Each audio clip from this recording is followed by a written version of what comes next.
नमस्कार, पुण्य श्लोक भाई शो में आज शो की शुरुआत होती है। खंडेराव होलकर अपनी माँ के पास में होते हैं और गौतम भाई साहब से कह रहे होते हैं कि उन्हें अब इस विषय में कोई भी शिक्षा ना दे। उनका कहना है कि मालेराव के लिए उन्होंने जो फैसला लिया है वो बिल्कुल सही है। अब गौतम भाई साहब कहती हैं कि हाँ खंडेराव, आप मालेराव से प्यार करते हैं, आपका जो इसके प्रति लगाव है वो बिल्कुल सही है, लेकिन अहिल्या भी एक माँ है, उनका फैसला सख्त हो सकता है लेकिन गलत नहीं हो सकता। वो कहती हैं कि मालेराव और मुक्ताबाई की परवरिश के लिए खंडेराव होलकर आप और देवी अहिल्या दोनों ही समान रूप से जिम्मेदार हैं और ऐसा कोई भी कदम आप न उठाइएगा कि आपका बेटा अपनी माँ को गलत समझे। अब वो वहाँ से चली जाती हैं और खंडेराव होलकर कहते हैं मालेराव से कि बेटा कोई भी गलत काम नहीं करना है। और अब बेशक हमने लग रहा हो कि हाँ सबका दिल दुखाया है, इसका मतलब लेकिन ये नहीं है कि हम सब सही हैं और वो सब जिनका हमने दिल दुखाया है गलत है।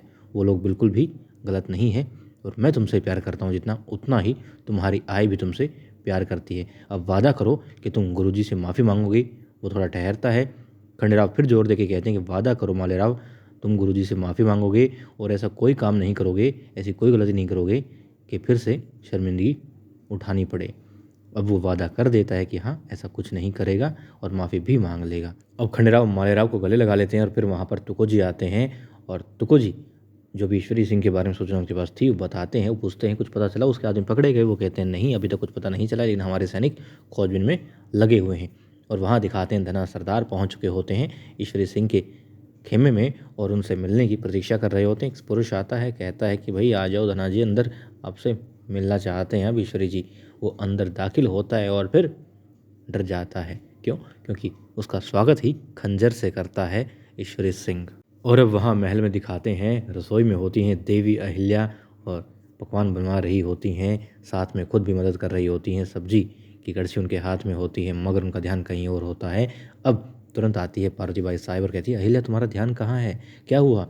अब पार्वतीबाई साहिब कहती हैं दासी से कि आप देखिए सब्जी को, और अहिल्या को एक तरफ ले जाते हैं और पूछती हैं कि क्या हुआ छोटी रानी, बताइए क्या हुआ? वो कहती नहीं, बस मैं यूं ही थोड़ी परेशान हूँ क्योंकि आज सासूबाई ने कहा था कि मैंने 2 जंग जीत ली है। एक परीक्षा वो जिसमें शारजा जीती है, दूसरी सासूबाई ने कहा था कि मालेराव खुशी खुशी ज्ञान कक्ष जाने लगा है, मगर उसने क्या किया, गुरुजी का इतना बड़ा अपमान कर दिया, मैं हार गई। वो कहती हैं कि वो अपनी गृहस्थी में अपना फ़र्ज नहीं निभा पा रही हैं और वो हार गई हैं। अब वो कहती हैं पार्वतीबाई साहब कि बात कुछ और है अहिल्या, बताओ मुझे। फिर वो कहती है कि शारजा को उसके पति ने छोड़ दिया, वो चला गया है। वो रोने लग जाती हैं और कहती हैं कि उनकी वजह से शारजा का परिवार टूट गया, वो इतनी अच्छी दोस्त थी उसकी और उसने उनका अपनी मतलब वो खुद को कहती हैं कि जिद ही थी ये और इसीलिए वो स्वार्थी हो गई और शारजा का घर तुड़वा दिया। अब शारजा वहाँ आ जाती है, फिर वो कहती हैं उसे अनदेखा करके देखा नहीं है। पार्वतीबाई साहब से वो कहती हैं कि बहुत अच्छी सहेली है और उसके लिए अच्छे से पकवान बनाओ, जो उसको पसंद हो वो बनवाओ और उसकी खातिरदारी में कोई भी कमी नहीं होनी चाहिए। और फिर वहाँ से चली जाती है शारजा के पास से निकल कर। अब पार्वतीबाई साहब से पूछती है कि आखिर क्या बात है, किस लिए परेशान है अहिल्या, ऐसा तो नहीं करती। और वो बताती है कि परेशानी की वजह तुम हो। वो बेचारी हैरानी में पड़ जाती है कि आखिर वो वजह कैसी हो सकती है। फिर वो बताती है कि तुम्हारा पति तुम्हें छोड़ के चला गया, वो तुमसे नाराज़ है, बस इसीलिए दुखी हो गई है देवी अहिल्या। हालांकि यहाँ पर उन्हें कहना चाहिए था पार्वतीबाई साहब को कि तुम्हारे लिए चिंतित है वो, तुम्हारी वजह से नहीं। खैर बात ये कि देवी अहिल्या चिंतित है और शारजा ये बात जान चुकी है। अब शारजा अपनी सहेली की ये दिक्कत, ये परेशानी दूर करती है। और वहाँ धना सरदार ईश्वरी सिंह के सैनिकों की गिरफ्त में होते हैं और फिर कहते हैं कि तुम तो मालवा के सरदार हो, भला हमारे खेमे में क्या कर रहे हो?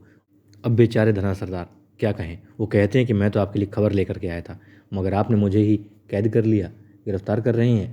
फिर वो कहते हैं कि छोड़ दो इसे, छोड़ देते हैं, वो चले जाते हैं। फिर वो कहता है कि खंडेराव पर आपकी धमकी का कोई असर नहीं हुआ है, डरा नहीं है वो। फिर वो कहता है कोई बात नहीं, हम उसे हरा देंगे, युद्ध करेंगे और उसे हरा देंगे, हार का मजा चखाएंगे। फिर वो कहता है कि युद्ध में हराना असंभव है, खंडेराव को भी, मल्हार राव को भी और देवी अहिल्या को भी। तो कहते हैं फिर क्या करें? धना सरदार कहते हैं धोखा, धोखा करें ईश्वरी जी। वो कहते हैं कैसे? बताते हैं कि मल्हार राव लौटने वाले हैं रोहिलखंड से, तो रास्ते में आप अपने सैनिकों को, अपनी सेना को भेज दीजिए पूरी को, कि पूरा जोर लगा कर, पूरी ताकत लगा करके मल्हार राव सूबेदार जी को रोक दें और यहाँ आप मालवा से निपटें। ईश्वरी कहता है कि वाह मज़ा आ जाएगा, ये योजना तो विनाश लाएगी। अब धनाजी मुस्कुराते हैं और वहाँ पर देवी अहिल्या रो रही होती है। शारजा उसके पास में आती है, उसे शांत करवाती है। कहती है, अहिल्या कोई बात नहीं है, तुम्हारी इस मुहिम पर 1000 शारजा उनके घर कुर्बान किए जा सकते हैं। तुम मेरी आदर्श हो। मेरे पति ने मुझे बताया था कि वो मुझे साथ लेके जाना चाहता है और इस मुहिम को अधर में छोड़वाना चाहता है, मगर नहीं, उसने तुम्हें चुना। क्यों चुना? इस मुहिम को चुना। क्यों चुना? क्योंकि तुम वो स्तंभ हो जिस पर मालवा ही नहीं, पूरे संसार की महिलाओं की खुशी टिकी हुई है। शारजा कहती है, अहिल्या तुम हार नहीं सकती, क्योंकि तुम्हारे पास में हारने का कोई विकल्प ही नहीं है और तुम ऐसा काम करने जा रही हो, वो बदलाव लाने जा रही हो जो कभी किसी ने सोचा नहीं था। वो कहती है कि शारजा हार सकती है मगर अहिल्या नहीं हार सकती। अब देवी अहिल्या कहती है कि हाँ, मैं नहीं हारूंगी और इस काम में चेहरा तुम्हारा ही होगा। अब शारजा कहती है कि अहिल्या तुम्हारी स्त्री शस्त्रशाला में पहली विद्यार्थी वही होंगी। अब पार्वतीबाई साहेब रोकती है शारजा, कहती है कि शारजा नहीं, तुम्हारा नंबर दूसरा है। पहली विद्यार्थी तो शस्त्रशाला में पार्वतीबाई साहेब ही होंगी। अब तीनों गले लग जाती हैं और खुशियाँ चारों ओर बिखेर देती हैं। और वहाँ पर खंडेराव होलकर तुकोजी के साथ बात कर रहे होते हैं।